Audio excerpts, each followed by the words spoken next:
முருகப்பெருமாள் உங்களை உண்மையிலேயே நேசித்தால் மட்டும்தான் இந்த வீடியோ உங்க கண்ணில் பட்டிருக்கும். ஸ்கிப் பண்ணாம முழுசா பாருங்க.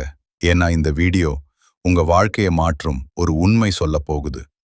நம்ம வாழ்க்கையில எல்லாரும் நம்ம மதிக்க மாட்டாங்க. சில பேரு நம்ம நல்லதை பார்த்து கூட மதிக்க மாட்டாங்க. ஆனா அதுக்காக நம்ம உடைந்து போகணுமா? இல்ல.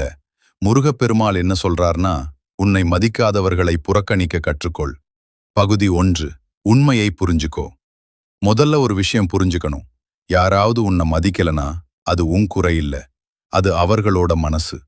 ஒரு வைரம் எல்லாருக்கும் கல்லாதான் தெரியும், ஆனா அதன் மதிப்பு குறையாது. பகுதி 2. டேஷ் ரியாக்ட் பண்ணாதே. நம்மள மதிக்காதவங்க என்ன பண்ணுவாங்க தெரியுமா? ப்ரொவோக் பண்ணுவாங்க, கோவப்பட வைப்பாங்க. ஆனா நீ என்ன பண்ணணும்? சும்மா இரு, சிரிச்சுட்டு விட்டு போ. ஏன்னா நீ ரியாக்ட் பண்ணினா அவர்களுக்கு வெற்றி. பகுதி